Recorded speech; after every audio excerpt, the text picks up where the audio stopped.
시작. 라멕은 182세의 아들을 낳고 이름을 노아라 하여 이르되 여호와께서 땅을 저주하심으로 수고롭게 일하는 우리를 이 아들이 안위하리라 하였더라. 라멕은 노아를 낳은 후 595년을 지내며 자녀들을 낳았으며 그는 777세를 살고 죽었더라. 노아는 500세 된 후에 셈과 함과 야벳을 낳았더라. 아멘. 베레시트의 마음, 창세기 쉬운 두 번째 시간입니다. 수고하고 무거운 짐 2차본이라는 제목으로 같이 말씀 나누겠습니다.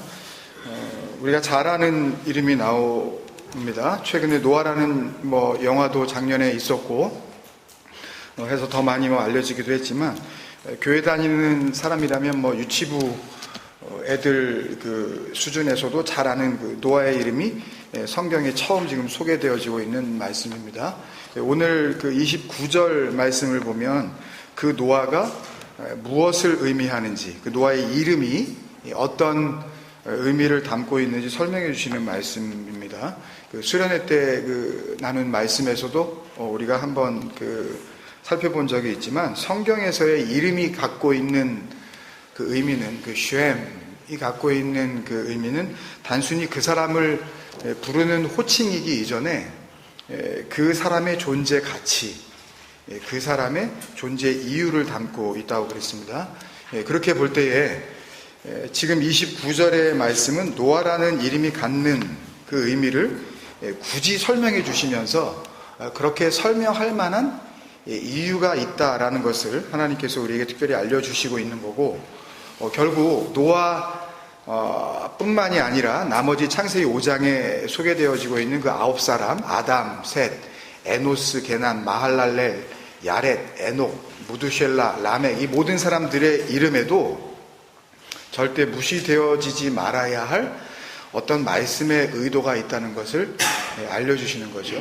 그건 좀 나중에 우리가 또 살펴보기로 하고, 오늘은 먼저 이 노아에 대해서 우리가 집중해 보려고 합니다. 하나님께서 일부러 해석을 달아주신 유일한 이름이기도 하니까요. 노아는 히브리어 명사 노아흐의 영어식 발음입니다. 노아흐의 의미는 레스트, 휴식, 해방, 리버레이션, 안식, 평안, 쉼을 말하는 겁니다. 노아흐가요. 그러니까 29절에 이름을 노아라 하여 이르되 여호와께서 땅을 저주하심으로 수고롭게 일하는 우리를 이 아들이 안위하리라 하였더라 라는 말씀은, 이 노아흐라는 그 이름, 그리고 이 노아흐라고 불려지는 그 사람의 인생, 그 삶의 내용을 이제 앞으로 보게 되면 창세기 6장부터 이제 10장까지 이 노아를 주인공으로 한 이야기들이 쭉 전개가 되지 않습니까?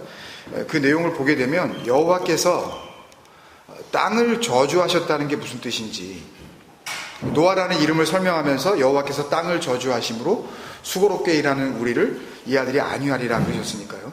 그러니까 여호와께서 땅을 저주하셨다는 게 무엇인지, 그리고 또 우리가 수고롭게 일한다는 게 무슨 의미인지, 그리고 아들을 통해서 안위하리라, 이 안위, 나함, 시편 119편 할 때 네함마를 우리가 배운 적이 있는데 그겁니다. 나함, 위로를 주다, 해방을 주다, 평안을 주다라는 그런 의미, 나함, 안위하리라 라는 이 위로의 의미가 무엇인지 알 수 있을 거란 말이에요.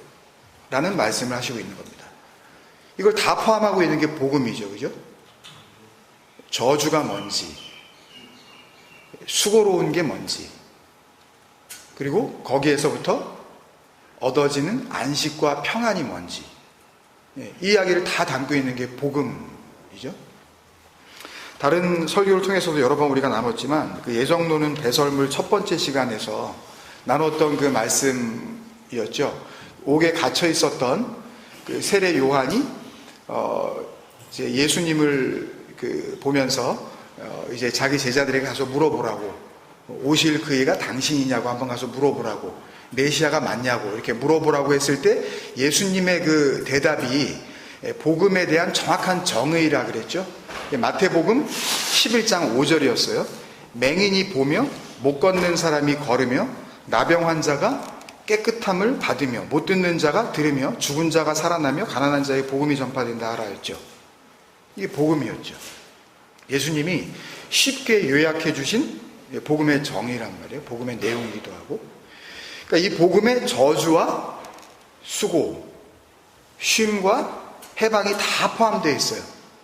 그때 이거 다 설명했잖아요. 맹인 튀플로스, 못 걷는 자 콜로스, 나병 레프로스, 못 듣는 자 코포스, 죽은 자 네크로스, 가난한 자 푸토코스. 이거 다 설명드렸죠. 이게 저주와 수고를 의미하는 거란 말이에요. 이 상태에 머물러 있는 게 그냥 저주란 말이에요. 그러니까 이게 저주와 수고를 의미하는 거라면 이런 상태에서 맹인이었던 상태, 못 걷는 상태, 이 상태에서 보게 되는 상태, 걷게 되는 거, 나병이 비늘이 덮고 있었던 그 껍질을 벗게 되는 거, 듣게 되는 거, 살아나는 거, 가난한 자에게 유앙겔리온, 복음, 보상이란 뜻입니다. 이게 휴식, 해방이란 말이에요, 이게요. 그러니까 할 수 없었던 상태에서 할 수 있는 상태로 풀려나는 거죠. 그래서 좋은 소식, 복음. 성경의 이 저주에 대해서는 우리가 이미 그 창세기 31번째, 32번째 그 율법의 저주에 대해서 설교했을 때 나눴기 때문에 잘 알고 계시잖아요. 이 땅이 받은 저주는 곧 무슨 저주였습니까? 율법의 저주였죠. 하나님 말씀의 저주였죠. 율법의 저주는 한마디로 뭐였냐 하면 하나님을 다른 신으로 보는 거라 그랬죠. 아까 차장님도 장로님이 말씀하셨지만 나는 언제나 그 하나님 밖에 있어서 그 하나님을 우러러밖에 보일 수 없는 그런 상태. 그걸 아무리 성실하게 이런 컨시스턴시, 이 지속성을 가지고 한 번도 안 빠지고, 하루도 매일 성경을 큐티를 안 빠지고, 그런 거 가지고 되는 게 아니에요. 그런 걸로 증명되는 게 아니란 말이에요. 그러니까 나는 언제나 그 하나님과 내가 1인칭일 때 하나님은 2인칭. 하나님이 나라 그럴 때 언제나 나는 너가 되는 게 하나님을 다른 신으로 보는 거라 그랬지 않습니까? 그죠? 그게 율법의 저주란 말이에요. 그러니까 그렇게 다 묶여져 있어요. 거의 다 그렇게 보잖아요. 거의 다. 이렇게 설명을 해도 이거를 알아듣지를 못한단 말이에요. 그래서 십계명 세 번째 시간 때도 우리가 나눴지만 출애굽기 20장 3절에서 확인했던 거 아닙니까? 너는 나 외에는 다른 신들을 내게 두지 말라. 이걸 갖다가 무슨 절 다니지 말라라든지, 무슨 조상신을 섬기지 말라라든지, 그러니까 이런 쪽으로밖에 이걸 해석을 못하는 거죠. 그런 질투하시는 하나님이라는 거를 그냥 다른 신들을 그냥 이렇게 섬기고 있는 것 같다가 내 눈도 못 본다, 어떤 그런 하나님으로 그냥 아주 저질스럽고 자기 수준에, 그러니까 인간적 수준에서 봤을 때 어떤 그런 질투, 이런 걸로 그냥 이렇게 하나님을 평가를 하는 거죠. 너는 나 외에는 다른 신들을 내게 두지 말라. 로 이흐에 레카 엘로임 아에림 알파나이. 그러니까 이거는 로 이흐에 그렇게 되게 하지 않을 거야. 레카 엘로임 아에림, 다른 하나님들로 알파나이, 나 외에는, 그런 뜻이라 그랬죠, 이게요. 직역을 하면 너를 나 아닌 다른 하나님들이 되게 하지 않을 거야, 그런 의미라 그랬잖아요. 다 하나님들이 돼 있단 말이에요. 하나님하고 같이 맞짱 뜨는 거 아닙니까? 이게 교회 나오는 것 자체가. 내 섬김을, 내가 생각하는 이 정도 섬김을 당신은 받으라는 게, 그게 자기가 하나님 되어 있는 상태란 말이에요. 하나님을 섬기고 하나님 앞에 겸손 떨고 이러는 게 우리가 무슨 굉장히 거룩해 보이고 교회 잘 다니고 신실한 것처럼 보이지만, 성경은 그걸 마귀라 그런단 말이에요. 그걸 대적자라 그런단 말입니다. 그러니까 너라고 부르는 다른 하나님들은 존재하지 않게 할 거야. 어디 안에서? 그 언약의 말씀, 그죠? 그 10이라는 그 완성이라는 그 말씀 안에서 그 약속 안으로 들어오면 그렇게 되게 하지 않을 거야. 그러니까 너는 그런 식으로 나를 섬길 필요가 없어. 그죠? 근데 그런 식으로 섬기게 되면 그 하나님이 뭐예요? 그게 엘로임 아에림이죠. 다른 하나님이죠. 그게 우상이 되는 거예요, 그게요. 근데 이 율법의 저주, 그러니까 저주받은 그 상태, 그 저주받은 땅으로 그냥 머물러 있으면, 그러니까 마태복음 11장 5절에 예수님이 설명하신 그 복음으로 우리가 설명을 하자면, 보지 못하는 그런 상태, 그 상태로 그냥 머물러 있으면, 그러니까 보지 못한다는 게 뭔지도 모르는 거죠. 그러니까 그런 치유 집회를 쫓아다니는 거예요. 누가 뭐 다리를 고쳐준다 그러면은 그냥 뭐 하여튼 어떻게 해서라도 그냥 가는 겁니다, 거기에. 그 다리가 나서 뭐요 도대체? 예? 그거는 의사들도 할 수 있는 일 아니에요. 그죠? 나서 그 정말 진리가 그 안으로 들어간답니까? 예? 정말 예수님이 고치는 게 하나님께서 그 아들을 보내신 진짜 이유였다면 그 유대 땅이 예수님을 만났던 그 모든 병자나 환자들은 다 낫어야 될 거 아니에요. 근데 선택적으로 어떤 걸 이렇게 하시는 걸 보면 모든 사람이 그렇게 혜택을 받는 게 아니라는 걸 보면, 또 누군가는 낫기도 하고 누군가는 안 낫기도 하는 걸 보면 그걸 보여주려고 하는 게 아니잖아요. 그런 어떤 병치유, 어떤 신체적인 어떤 그 불구를 이렇게 뭐 온전하게 만드는 그거 하러 하나님의 아들이 이 땅에 와가지고 예?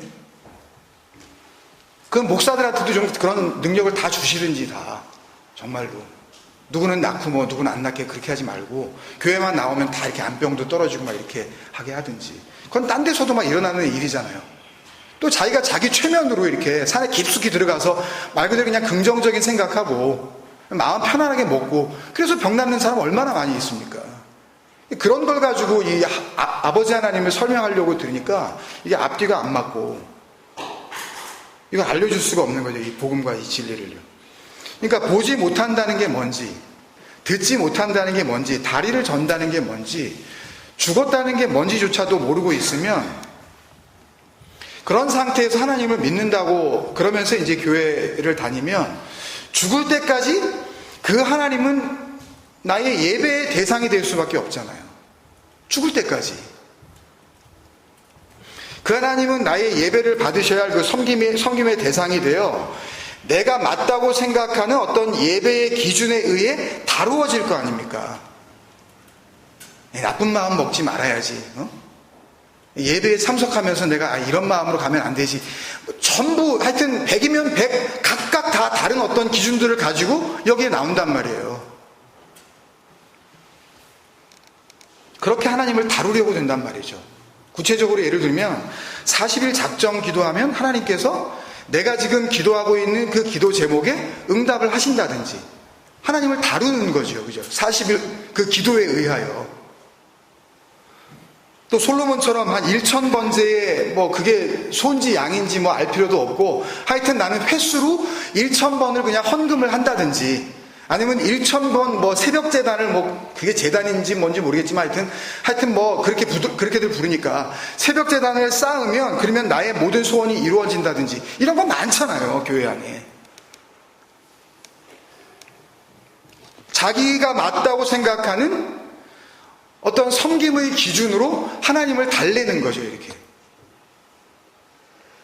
그런데 열심과 정성으로 얼마든지 그 하나님이란 존재를 얼르고 달랠 수 있다고 은연중에 믿고 있는 거란 말이에요. 세상 교회가. 교회가 그걸 부추겼어요, 교회에 나오는 사람들에게. 그렇게 하면 하나님께서 응답하신다고. 강단에 서가지고 계속 그걸 알려줬다고요. 그렇게 해보라고 한번. 하나님이 어떻게 하시나 보라고. 드려보라고. 하나님께서 안 갚아주시나. 이러면서 돈 놓고 돈 먹기식의 은혜를 갖다가 얘기를 했잖아요.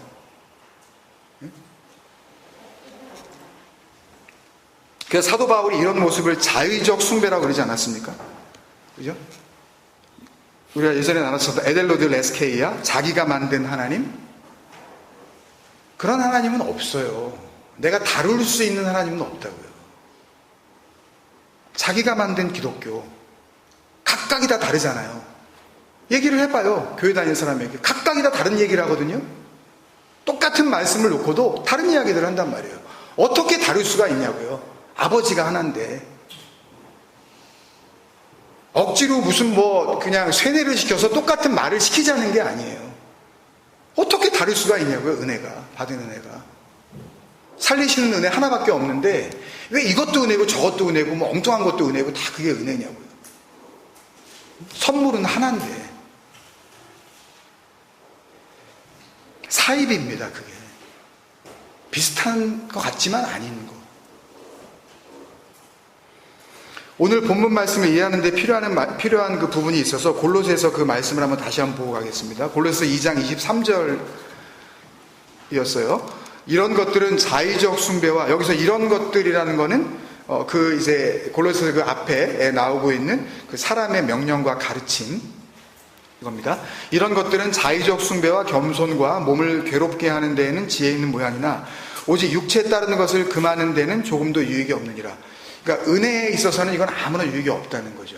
하나님의 은혜에 있어서 아무런 유익이 없다는 거예요. 그러니까 사람의 명령과 가르침, 명령이니까 무조건 지켜야 되고 가르침이니까 배워서 그냥 무조건 따라야 되는 거예요. 뭘 가지고 이렇게 하겠다는 이야기예요. 하나님의 말씀을 가지고요. 성경을 가지고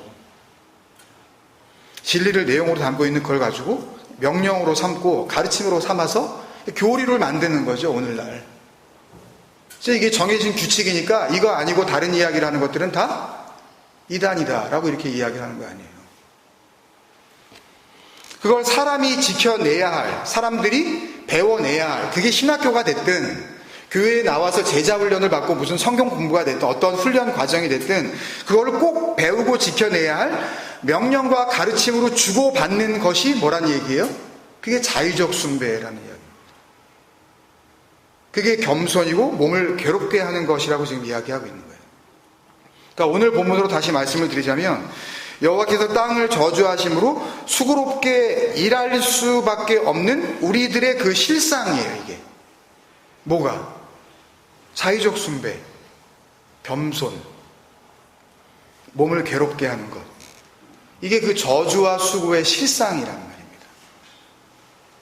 그러니까 진리 안에 거하는 자들은 혹 진리 안에 거하지 못하더라도 정말 아버지가 말씀하시는 그 내용으로서의 진리를 조금이라도 알아들은 사람은요, 지금 저 사람이 자의적 숭배를 하고 있는 건지, 저게 하나님을 우상으로 만들어 놓은 건지, 아니면 정말 아버지로 함께 하고 있는 건지, 그거는 우리가 보인다고요.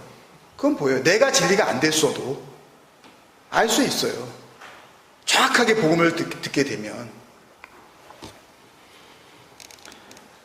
그러니까 정리하면 이렇습니다. 땅이 받은 저주는, 오늘 29절이 이야기하는 그 땅이 받은 저주는 율법의 저주고, 율법의 저주는 성경을, 하나님의 말씀을 사람의 명령과 가르침으로 그렇게 받게 하는, 이해하게 하는 그 자의적 숭배로 드러나는 거죠. 거의 이렇게 말하죠. 이렇게 교회 다니는 사람 보면 그 사람 나름대로 신앙생활 잘해. 거의 이런 말들을 하죠. 우리가 나름대로 그 사람 하나님 잘 믿어. 나름대로. 그러니까 행위적으로 어떤 보여지는 어떤 그 열심을 가지고 우리는 평가를 하잖아요. 적어도 그 진리와 구원과 은혜가 뭔지 알면은요, 그런 평가를 내리는 데 있어서 조금 좀 조심하셔야 됩니다. 왜냐하면 거기에 내가 자꾸만 이렇게 같이 걸려들 수 있기 때문에 그래요. 그 자의적 숭배로 드러납니다. 그 자의적 숭배가 곧 겸손과 몸을 괴롭히는 모습으로 확인된다는 말씀이에요. 여기서 겸손이 뭐가 나쁘냐고 그러실지 모르겠지만 나쁘다는 말이 아닙니다. 여기에 겸손이라고 번역한 이 타페이노 프로시네는 이 같은 골로새서 2장 18절 앞부분에서 이미 바울이 언급한 꾸며낸 겸손을 의미하는 것이기도 하지만,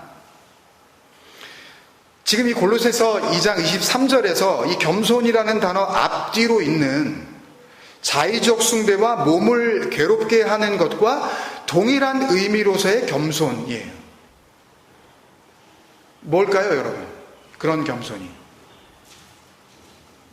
이렇게 하면, 내가 이렇게 거룩한 척하면, 내가 이렇게 겉모습으로 한 번도 안 빠지고 교회를 나가준다든지, 목사가 이야기하면 그냥 겉모습으로, 마음도 움직이겠죠. 동의가 이루어져서. 이렇게 따라주는 거, 그런 것들. 이렇게 하면 하나님이 좋아하시겠지 나는 스스로가 봐도 이거는 참 거룩하고 그래도 쓸만한 거다, 괜찮다고 생각하는 그 기특하다고 여겨지는 그 생각, 이 정도면 쓸만한 그리스도인 아니냐라고 하는 그 생각에서 나오게 되는 모든 행동들을 말하고 있는 거죠. 뭐가? 겸손이요. 그래서 그런 생각과 그런 행동들의 결과물이 뭘로 드러날 수밖에 없냐 하면 몸을 괴롭게 하는 것으로 드러날 수밖에 없다라고 지금 이야기를 하고 있는 거예요.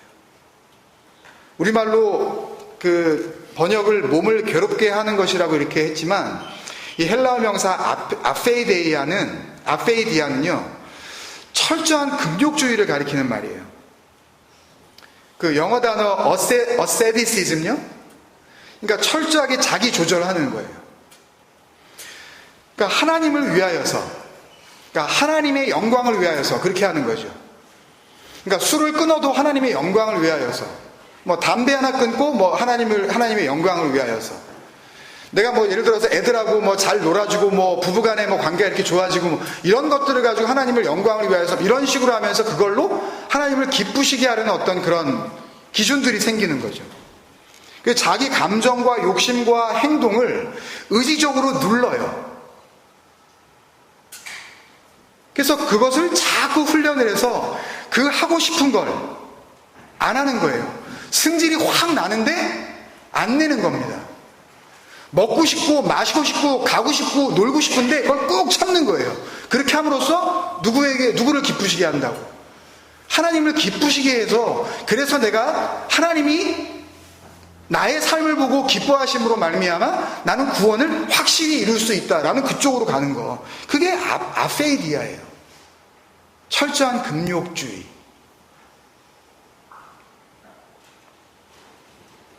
은혜로 말미암아 하나님께서 정말 살리셨다는 그 은혜로 말미암아 삶에서 내가 얻게 되어지는 그런 재미들이 별로 재미가 없어져서, 뭐 그렇게 막 그냥 골프에 막 거의 환장하다시피 했던 사람들이 별로 뭐 재미도 없고, 그냥 막 술과 담배가 그냥 없으면 하여튼 뭐 거의 그냥 그러던 사람들이 이제 정말 그 은혜를 알고 보니까 뭐 맥주 마시는 것도 별로 뭐 이제 재미가 없고, 이렇게 되는 것과 내가 의지를 가지고 내가 하나님을 위하여 한번 끊어보리라 라는 것과는 차원이 다르다는 말입니다. 그게 땅적 예배자들이에요. 이렇게 하면 하나님이 좋아하실걸?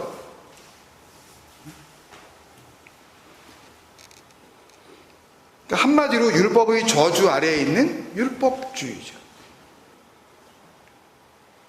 근데 진짜 큰 문제는 뭐냐면요, 사실 이 율법주의 아래, 율법의 저주 아래에 있는 상태에서는 이런 거를 자기가 자기 몸을 괴롭히고 있다고 생각하지 않아요. 이걸 금욕이라고 생각하지 않는다고요. 이걸 기뻐해요. 금식을 하면서 하나님이 함께 하신다고 기뻐하고요. 없는 살림에 내가 어떻게 해서든지 11조를 절대 안 뛰어먹는다 그러면서 뿌듯해해요.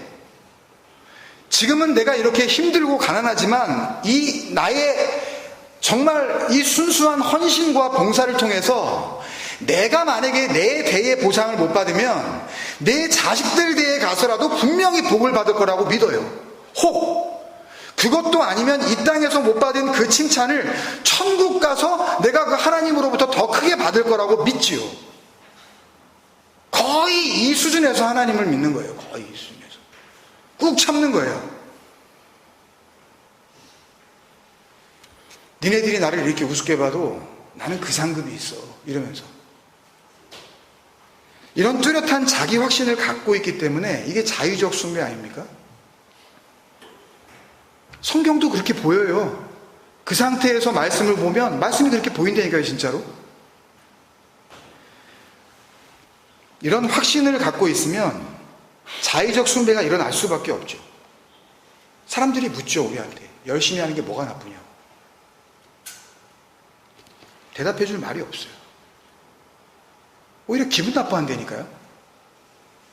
아니, 내가 좋아서 지금 이렇게 열심을 내는데, 내가 하나님을 사랑해서 지금 이렇게 열심을 내는데, 네가 왜 나한테 뭐 이 열심에 뭐 돈 못 해준 거 있냐고 이렇게 나온다니까요.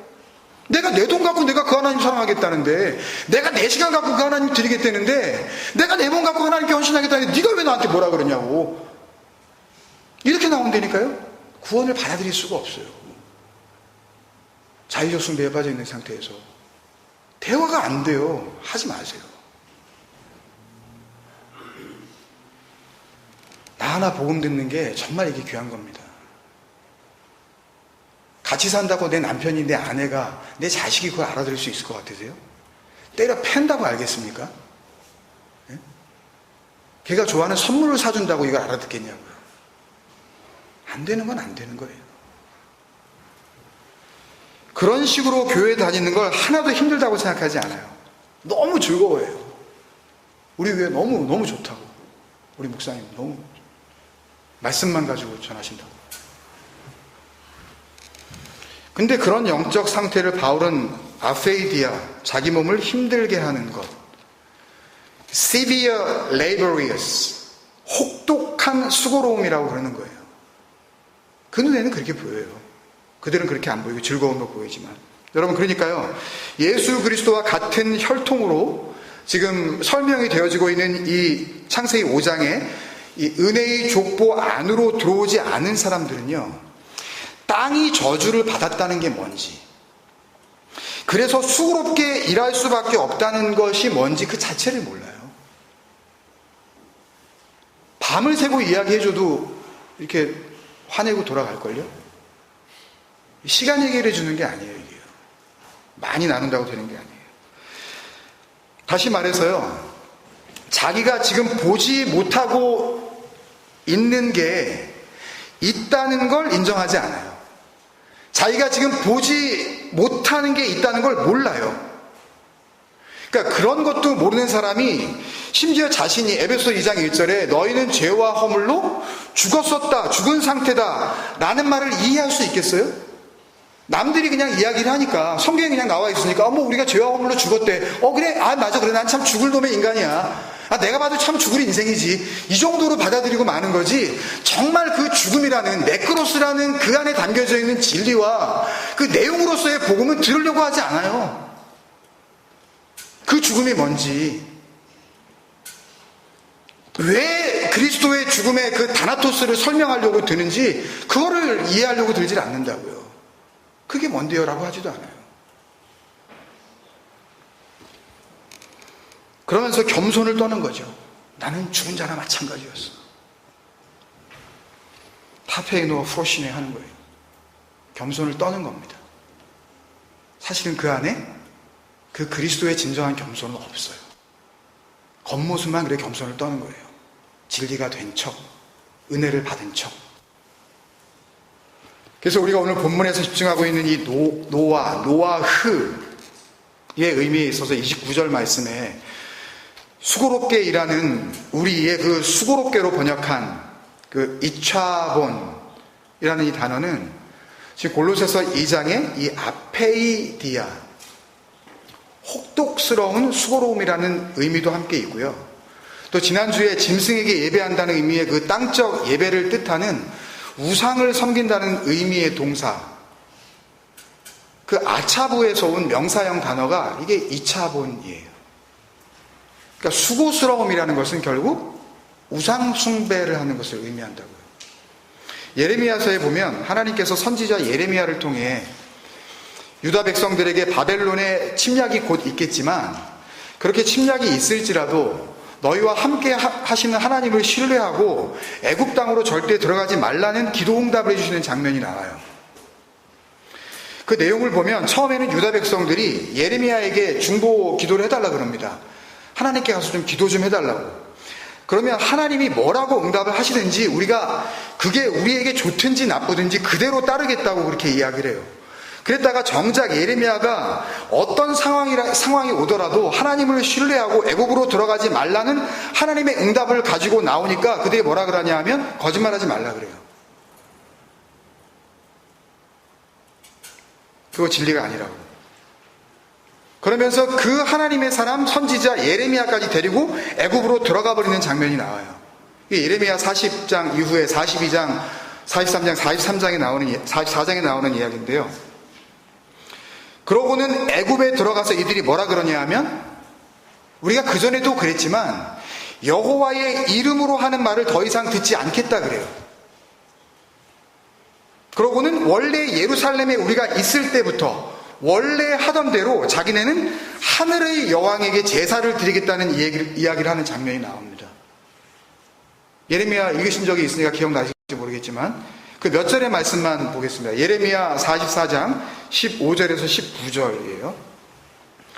그리하여 자기 아내들이 다른 신들에게 분향하는 줄을 아는 모든 남자와 곁에 섰던 모든 여인 곧 애굽 땅 바드로스에 사는 모든 백성의 큰 무리가 예레미야에게 대답하여 이르되 내가 여호와의 이름으로 우리에게 하는 말을 우리가 듣지 아니하고 우리 입에서 낸 모든 말을 반드시 실행하여 우리가 본래 하던 것 곧 우리와 우리 선조와 우리 왕들과 우리 고관들이 유다 성읍들과 예루살렘 거리에서 하던 대로 하늘의 여왕에게 분향하고 그 앞에 전제를 드리라. 이 전제, 이 나사크, 네세크는 잘 아시는 거예요. 그 창세기 35장에 나중에 가면 야곱이 그 돌베개 베고 잔 다음에 그 돌을 이렇게 세워놓고 거기다가 전제물을 뿌리고 기름을 부어 하나님께 제사를 드리는 장면이 나오는데 그 베델에서의 그 전제, 수를 따르는 거예요.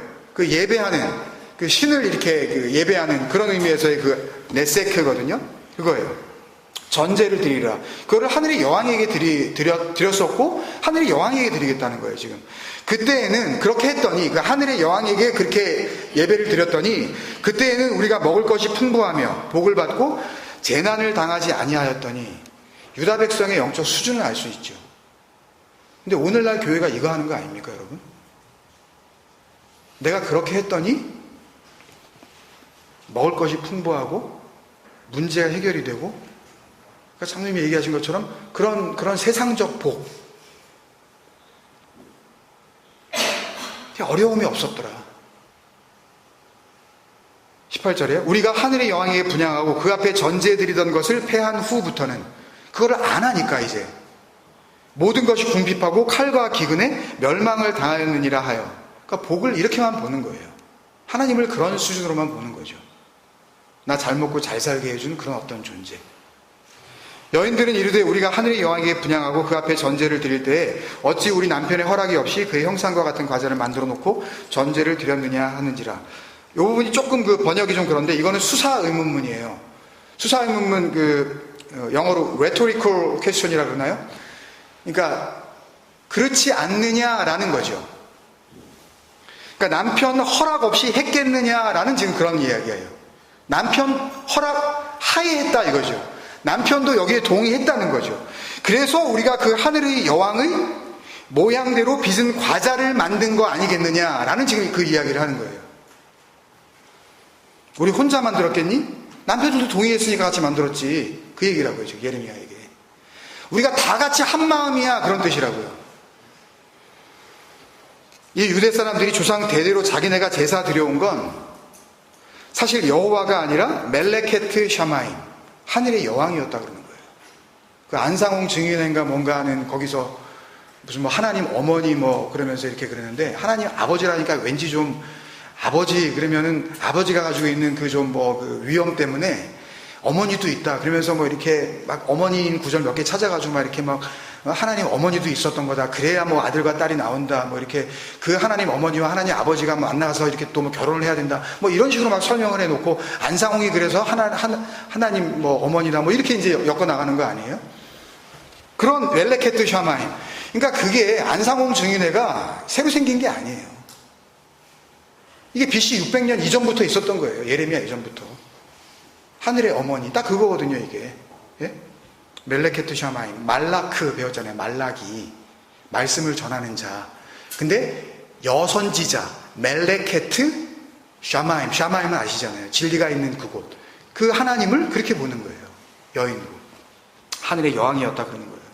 그리고 그 하늘의 여왕을 섬길 때에는 먹을 것도 많고 일도 잘 풀렸다는 거죠. 유다 백성들이 하는 얘기입니다. 어디 이방 나라 딴 사람들이 이야기하는 게 아니에요. 한마디로 완벽한 우상 숭배가 있었다는 이야기 아닙니까, 여러분? 그리고 그 우상 숭배의 핵심에 있었던 행동이 뭐냐 하면 그게 마지막 19절에 나오는 그 하늘의 여왕의 형상을 따라 과자를 만들었다는 그 대목이에요. 무슨 모양으로 얼마나 이렇게 크게 만들었는지는 알 수가 없죠. 몇천 년 전에 만들어진 과자가 남아있을 리도 없고, 그죠? 하여튼 하나님을 믿는 줄 알았던 유다 백성들이 사실은 자기들 나름대로 만들어 놓은 하늘의 여왕이라는 그 우상 과자를 빚어놓고 그거를 하나님 섬긴다고 하면서 했다는 이야기예요, 지금.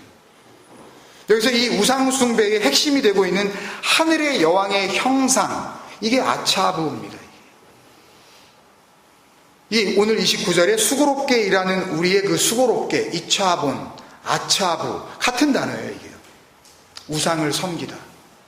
몸을 괴롭게 하다. 수고롭게 일하다. 과자를 만드는 거예요. 그러니까 오늘 말씀에서 수고롭게 일한다는 의미는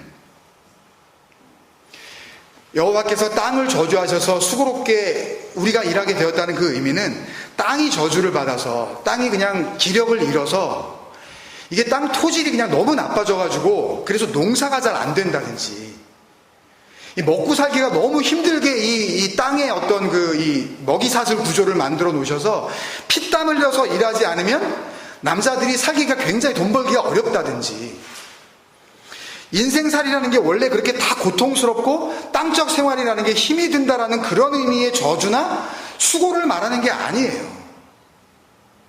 그런 식으로 해석을 하게 되면 정말 웃기는 겁니다. 성경을 진짜.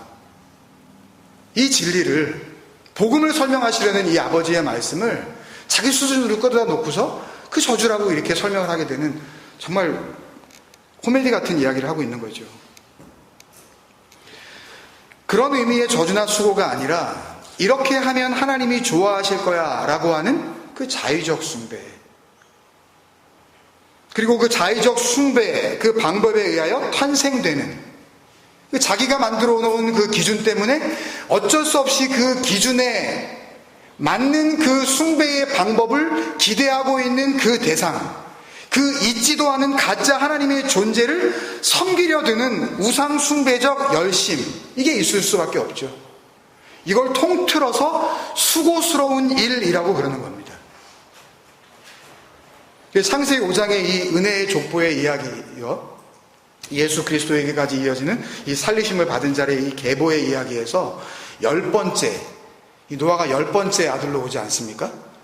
우리 시계명에서도 디브레 하베리트 아세레트 하데바림에서 그 아세레트 열이 갖고 있는 의미를 제가 설명을 드렸었잖아요.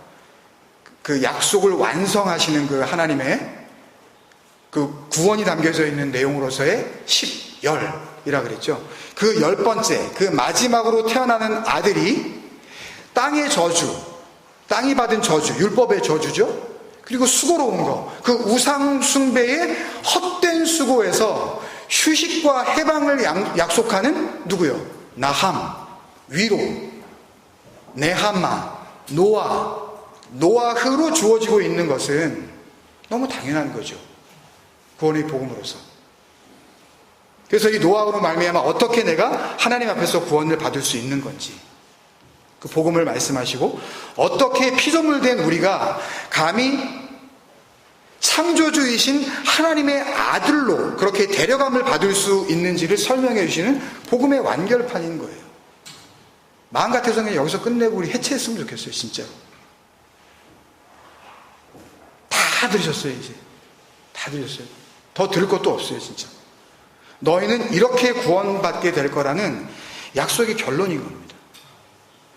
그 다음부터 노아의 얘기가 또 나와요. 또 우리 창세기 3장에서 끝났는데 4장이 또 시작된 것처럼, 창세기 4장이 끝났는데 또 5장이 또 시작된 것처럼 창세기 5장 완결했는데 열로 완성을 하셨는데 노아 휴식, 쉼, 그 안식으로 완성을 하셨는데 다시 6장으로 시작하신다면 또 뭐겠어요? 그 쉼이 뭔지, 그 저주가 뭔지, 그 수고가 뭔지 또 노아를 통해서 또 설명해 나가시겠죠. 못 들은 사람 6장부터 또 들어라. 또 들으라고. 다음 6장부터 10장까지 많은 부분을 할애해서 이 구원의 휴식을 의미하는 아들 노아의 이야기가 전개가 되는 겁니다. 듣고 마음으로 그 생명을 그렇게 받아서 참된 안식으로 좀 들어오라고. 그러니까 주님께서 오셔서 뭐라 그러셨어요?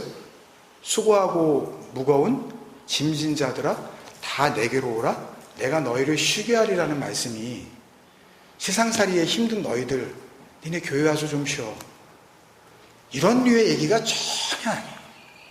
그런 걸로 엮으면 안 되는 거예요. 그건요. 그 수고하고 무거운 짐이 갖고 있는 그 진리의 내용을 알지 못하면 그걸 가지고 간음을 하는 겁니다. 밖에서 힘들었으니까 교회 와서 위로를 받으시라고 사랑합니다. 사랑도 없으면서 그 사랑은 조금만 내 뒷담화 이야기하면 그냥 나도 그 사람을 향해서 그냥 직사포를 날릴 수 있는 그런 존재들이 무슨 사랑이요? 얼마든지 변할 수 있는 등 돌리면 뭐 남이라고 우리 민영이 저희 할아버님 부부간에도 등 돌리면 남이라고 남간의 영원한 사랑요? 그런 건 없습니다. 아버지의 그 사랑 말고는 이 땅에는 사랑 없다니까요. 가정 안에서도 그 아버지의 사랑이 그 가정의 사랑으로 뿌리를 내리지 않는 한 참된 사랑을 누릴 수 있는 가정은 세상에 없습니다. 어머니의 헌신적인 사랑요? 어머니 죽으면 없습니다. 그 사랑이 어떻게 하나님의 사랑을 대신할 수가 있겠어요? 그 말씀이 창세기 5장의 이 은혜의 족보 안으로 부르시는 그 말씀인 동시에 오늘 29절의 노아의 약속을 완성하시려는 그 부르심이라는 것을 알 수가 있는 거죠. 이거를 들은 자들이 누구예요? 에클레시아죠.